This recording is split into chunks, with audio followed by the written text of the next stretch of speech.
Hello செல்லக்குட்டீஸ், வாங்க நம்ம இந்த வீடியோவில் திருக்குறள் கதைகள் பகுதியில் கல்வியே நமது செல்வம் அப்படின்ற கதையை பற்றி பார்க்கலாம். முதல்ல திருக்குறள் பார்த்துடலாமா? கேடில் விழுச்செல்வம் கல்வி ஒருவர்க்கு மாடல்ல மற்றையவை. இந்த குறளோட விளக்கம் என்னன்னு கேட்டிங்கன்னா, ஒருவருடைய நிலைத்த செல்வம், அதாவது ஒருத்தருக்கு கடைசி வரைக்கும் கூட வர செல்வம் எதுன்னு கேட்டிங்கன்னா அவங்க கற்ற கல்வி. அதாவது அவங்க எவ்வளோக்கு எவ்வளோ படிச்சிருக்காங்களோ அந்த கல்வி மட்டும்தான் அவங்க கூட கடைசி வரைக்கும் வர செல்வம். அதனை தவிர வேற எந்த செல்வமே நீடிச்சிருக்காது, நிலைத்திருக்காது அப்படின்னு சொல்கிறாரு. ஏன்னா கல்வியை ஒருத்தர்கிட்ட இருந்து என்ன பண்ண முடியாது, நம்மளால அழிக்கவே முடியாது, அவர்கிட்ட இருந்து பறித்து கொள்ளவும் முடியாது. அந்த கல்வி தான் உலகத்தில் அவரை நிலை பெற செய்யும், மதிக்க பெற செய்யும். ஓகேவா? அதை பின்பற்றி ஒரு கதையை பார்க்கலாம். இங்க பாருங்க, இந்த தாத்தா இருக்காரு இல்லையா, இவர் முத்தன் அப்படின்ற பேருடையவர். இவர் என்ன பண்ணாருன்னு கேட்டிங்கன்னா, சொந்த தொழில் நடத்திட்டு ரொம்ப கடுமையாக உழைச்சி நல்ல பெரிய ஆளாக வளர்ந்தாரு. ஓகேவா? ஆனால் படிப்பறிவு கிடையாது, கடினமாக உழைப்பாரு. நல்ல செல்வங்களும் நிறைய இருந்துச்சு, வீடு, மாடு, ஆடு அப்படின்ற மாதிரி வயல்வெளி அதெல்லாம் சம்பாரிச்சு வச்சிருந்தாரு. அவருக்கு 2 பசங்க இருந்தாங்க. அந்த பசங்க பேர் ரொம்ப அழகான தமிழ் பெயர், புகழினி, மதியழகன் அப்படின்ற 2 பசங்க இருந்தார். அவங்க 2 பேரையும் என்ன பண்ணாருன்னு கேட்டிங்கன்னா, தன் சொந்த தொழிலே வச்சு அவங்கள வளர்த்துக்கலாம், படிக்கலாம் அனுப்ப வேண்டாம் அப்படின்னு நினச்சார். ஆனால் அவங்க 2 பேருக்கும் என்ன ஆசை, ரொம்ப நல்லா படிக்கணும் அப்படின்ற ஆசை.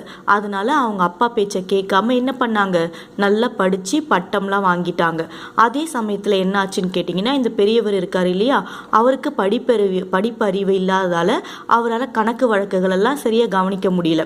இப்போ உதாரணத்துக்கு அவருக்கு யாராச்சும் 10,000 ரூபாய் தரணும்னு நினச்சிக்கிங்களேன். நம்ம நல்லா படித்தா தானே 10,000 ரூபாய்க்கு எத்தனை பூஜ்ஜியம் வரணும், 1, 10, 100, 1000, 10,000 அப்படின்னு கணக்கு போட முடியும் இல்லையா? படிப்பறிவு இல்லைன்னா என்ன பண்ணுவாங்க, ஈஸியாக 8,000 ரூபாய் கொடுத்துட்டு கூட 10,000 ரூபாய் சரியாக போச்சுப்பா அப்படின்னு சொல்லிட்டு ஏமாத்துறதுக்கு வாய்ப்பு இருக்குது இல்லையா செல்லக்குட்டீஸ்? அதனால என்ன பண்ணாங்க, நிறைய பேர் அவரை ஏமாற்றி அவர்கிட்ட இருந்த வீடு, நிலம், அந்த ஆடு, மாடு எல்லாத்தையும் பிடுங்கிட்ட உடனே அவங்க ரொம்ப வறுமையில் வாட ஆரம்பிச்சிட்டாங்க. உடனே அவங்க பசங்க 2 பேரும் நல்லா படிச்சுட்டாங்க இல்லையா, நிறைய பட்டங்கள்லாம் வாங்கிட்டாங்க. அவங்க என்ன பண்ணாங்க, அப்பா கவலைப்படாதீங்க, நம்ம கிட்ட இருந்த பண காசெல்லாம் பிடுங்கிட்டா கூட நாங்கள் படித்த கல்வி எங்ககிட்டயே தான் இருக்குது, எங்ககிட்ட இருந்து அதை யாராலையுமே என்ன பண்ண முடியாது, பறிக்க முடியாது அப்படின்னு சொல்லிட்டு பெரிய பெரிய கம்பெனிஸ்லாம், அது தமிழில் என்னன்னு சொல்லுவாங்க, நிறுவனங்கள்னு சொல்லுவாங்க இல்லையா? இப்போ மேம் கூட நல்லா படித்ததால தானே உங்ககிட்ட டீச்சராக வேலை செய்ய முடியுது, எனக்கும் சம்பளம் கொடுப்பாங்க தானே. அதே மாதிரி படித்து நம்ம வெளியே போய் வேலை செஞ்சோம்னா நம்மளுக்கு நிறைய சம்பளம்லாம் கொடுப்பாங்க. அந்த பசங்களும் நல்லா படித்ததால் ஈஸியாக வேலைக்கு சேர்ந்துட்டாங்க. நல்லா கை நிறைய காசு சம்பாரித்து அவங்க அப்பா அம்மாவுக்கு தேவையான சாப்பாடு, வீடு, நிலம் எல்லாத்தையும் வாங்கி கொடுத்தாங்க. இப்போ தெரிஞ்சுதா செல்லக்குட்டீஸ், ஒருத்தர்கிட்ட இருக்க கல்வியை என்ன பண்ண முடியும், யாராலையுமே பறிக்கவே முடியாது, திருட முடியாது, அவங்க கிட்ட இருந்து அழிச்சிட முடியாது. ஆனால் செல்வம் சில டைமில் நம்ம கிட்ட இருந்து அழிஞ்சு போயிடும்.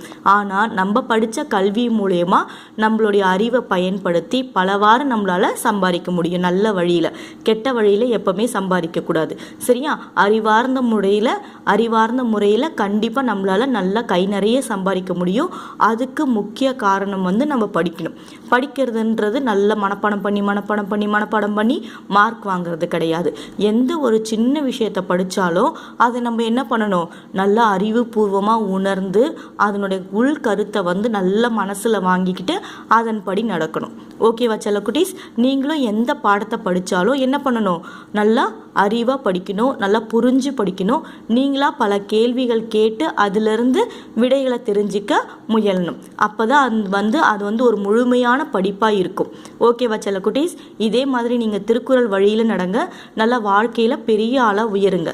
நம்ம நெக்ஸ்ட் வீடியோவில் பார்க்கலாம்.